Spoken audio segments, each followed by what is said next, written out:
Hello, folks. How you doing? Here we are from Street Smart Marketing again. I'm here with Nate Streeter, the owner, and I'm Steve Lundgren. What we're talking about today is how much should I spend on marketing? That's our topic. At the top of the list here, we've got a question. What is your business profile? So that's the place we start with this. The first point there is about your location, your visibility if you're retail. Tell us about that, Nate. I mean, obviously every week, so we do so many grand openings, and whether they're franchises or independent companies, often they don't really have a clue on how much they should be spending on marketing. And I know I frustrate some people because when they ask me that question, I'm sort of asking them lots of questions. Right. And I wanted to we're going to do a series of presentations here that are going to go over this, but it's more complicated than just, you should be spending X.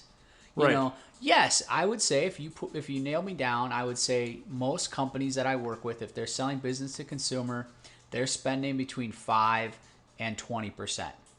Are there outliers? Yes. I have some customers that spend more than 20% of their gross revenue on marketing. I know that all of you just dropped off your chair, but there are a few industries where you have to spend that much, and they have very high margins in those industries. So marketing is a huge percentage of what they do.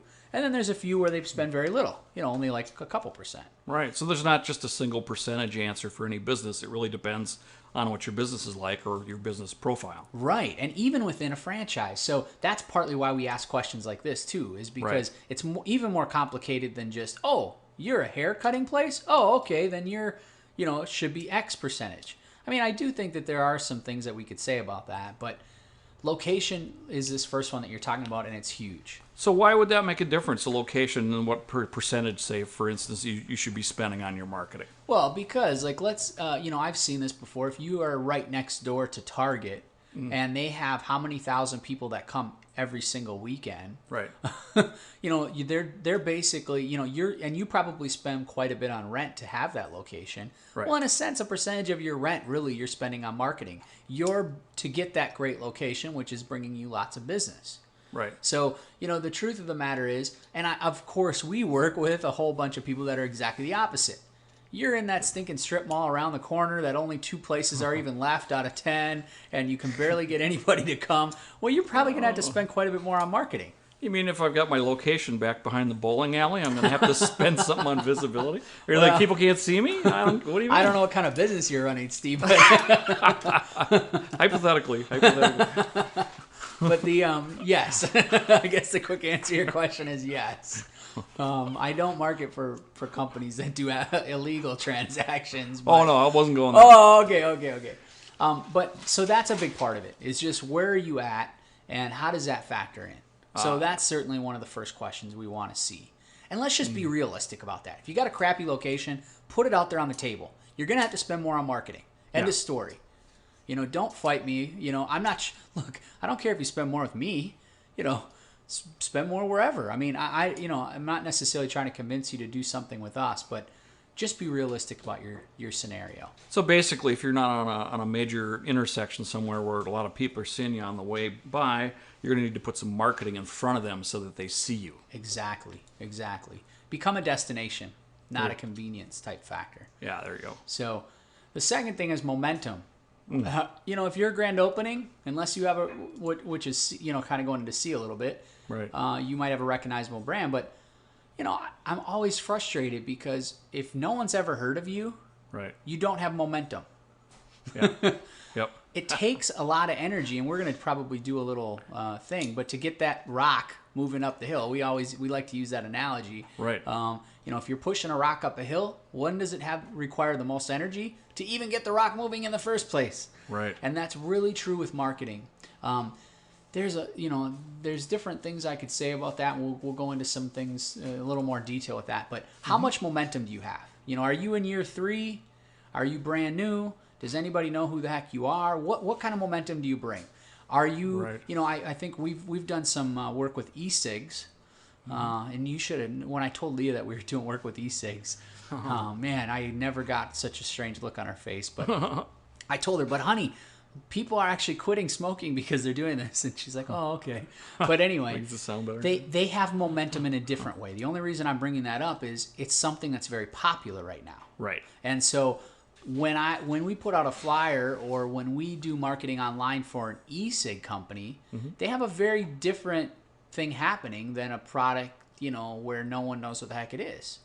Right. So, you have to kind of think where you're at in that momentum, in a variety of different ways.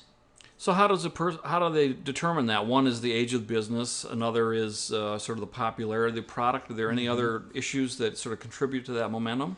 I think there are. Like, you can think of our flyer delivery business. I think, certainly 10 years ago, we didn't have to design as fancy of flyers for them to work well, right? Because it was easier, in a sense, to get business 10 years ago. And I think for many of you guys who've done advertising, you probably are shaking your heads right now. So some of it about momentum is about timing, too. The housing market, we're in 2013 here, almost into 14. Yeah. The housing market's improving, so momentum's starting to rebound. So Right. you're right. Some of it has to do with timing. Some of it has to do with how long you've been in business. Some of it has to do with how popular a product is. But again, let's be realistic about it.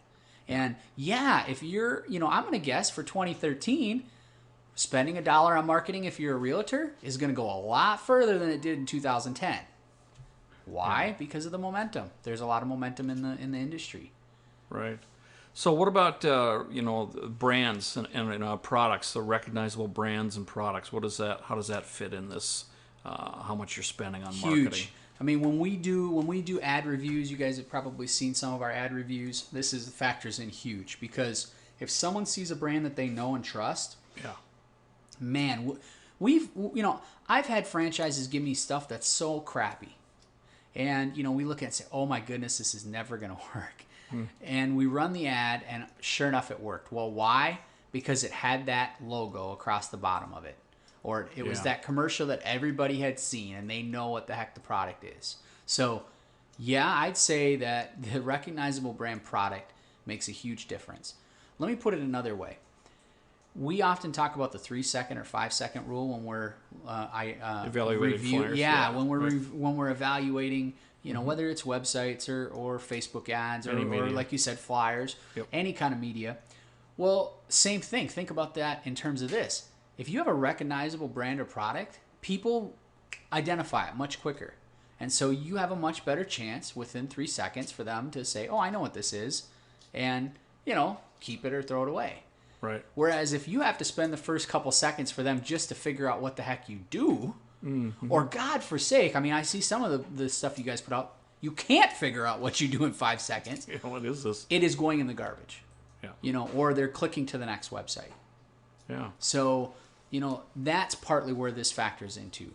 Well, let's look at the other side of that coin. Let's say, what if you're in a position where you've got a company and you just don't have like a national brand? Maybe you're a self-standing company. Then, what sort of effect would that business profile have on your spending for marketing? I think it can be really deceptive, because you can be the master of your own little universe. I think I remember, so many times where I've had franchises move into the Twin Cities. No one knows anything about them. Right. No one's ever heard about them. No one knows anything about them. Okay? And because they understand marketing and they understand what they have to do with it, we can literally make it within a year and a half, where people in those communities are saying, oh yeah. And I remember even so many times where people said, well, you guys have been here for years. Well, it feels like years if you really do a good job of marketing. Yeah. You can position yourself as if you're a recognizable brand. Right. And so I think, you don't... Now, to do that in a whole market like the Twin Cities, is it expensive? Does it take a lot of energy? Do you have to put a lot of effort into the strategy? Yes, but it's possible. You don't necessarily have to have 10 years. So it's something that can be overcome. If you don't have a recognizable brand, it's not the end of the world. Right. But you might have to spend some more, and Right. I think, just being realistic about that. So it's just like the location visibility issue. If you're having visibility issues, then you're going to have to spend some money on that to get visibility.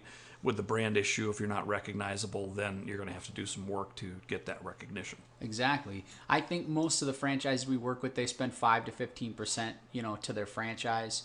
They're giving money off the top. Yep. Well, in some ways, that's marketing money, because they're buying that brand and that system, right? So if you don't have that brand and system, I'm not saying you have to spend exactly the same amount as what they are, for the franchise, but Right. you should probably be spending more than they are on marketing. Yeah. Because in a sense, they've worked very hard to get that recognizable brand. Right. So, And that's sort of a pitfall, isn't it? I think people get into those things and think that, oh, well, it's going to be taken care of by the franchise, but really they need to be paying attention to it too. yeah, well, yeah, absolutely. Okay, what about USP? How does that fit in this? Oh, it's huge. Because, and you don't have to have one. I want to be clear. I think, hopefully, if you guys have read any marketing material in the last 10 years, I feel like authors and smart marketing people are getting this, Yeah. which is you don't have to have a unique selling proposition to be successful. I mean, you know this, Steve. Lots of companies that we work with here at Street Smart. I mean, I don't, and they probably punch me in the nose if I said this to their face, but No they don't- names. No names. Yeah, they don't have a unique selling proposition. Like they pretty much do what everybody else does. Now, do they do it a little better? Maybe. Do they run a better business? Do they do better marketing? Yes.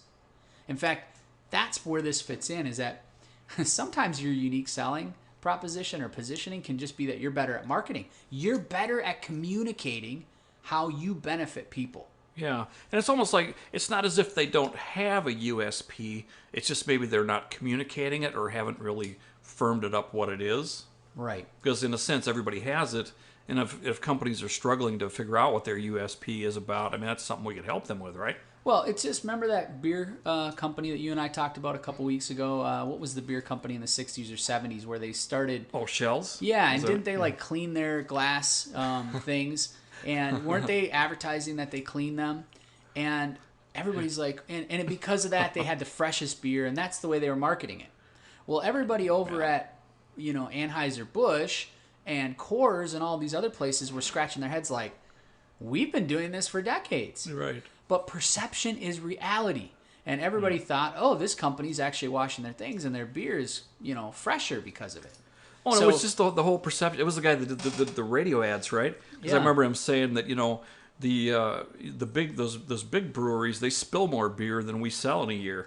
Kind of idea that Right. that it's just such more the just the scarceness and the small quantity and the attention to detail, and the kind of the respect. Right. Any big company that's so big that they're spilling more beer than you're selling, Right. it just puts it in such a different light. And I think you're hitting on it perfectly. It's about positioning you within and understanding how you fit. It doesn't mean Yeah. your beer has to taste better or that it's really any different at all. It's about the story you tell, the positioning you have, the way that you're doing it. And I could care less if you have a product that's really unique.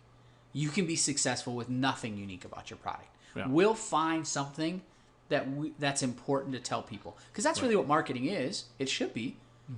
Why, do you have something to say? It doesn't have to even be about your product, like you said. It could be about the way you do it. It could be about yourself. There's a million different ways to be thinking about that.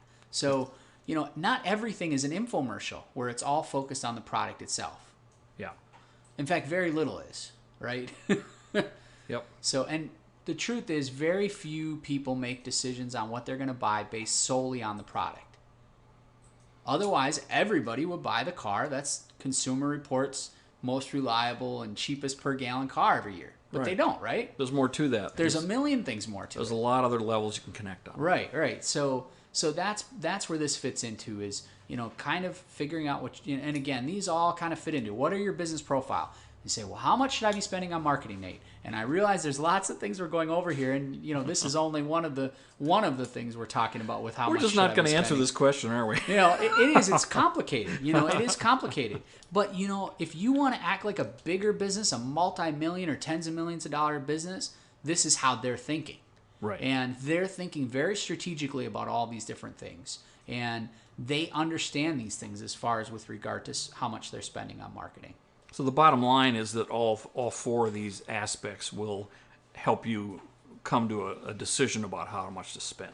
Yeah, and I think the biggest failure I see with small businesses is they don't take these things into account enough when they're thinking about this. And again, it's not necessarily that we're trying to convince you to spend more. In some cases, it might be less. you know. Right. Or So- or redistribute something. You're spending too Right. much on this. It's like you've got great visibility here. Why are you putting all this money into visibility when really you should be concentrating, on your brand or something? Right. Or you have a really recognizable brand. Why do you put crap out that doesn't really honor that?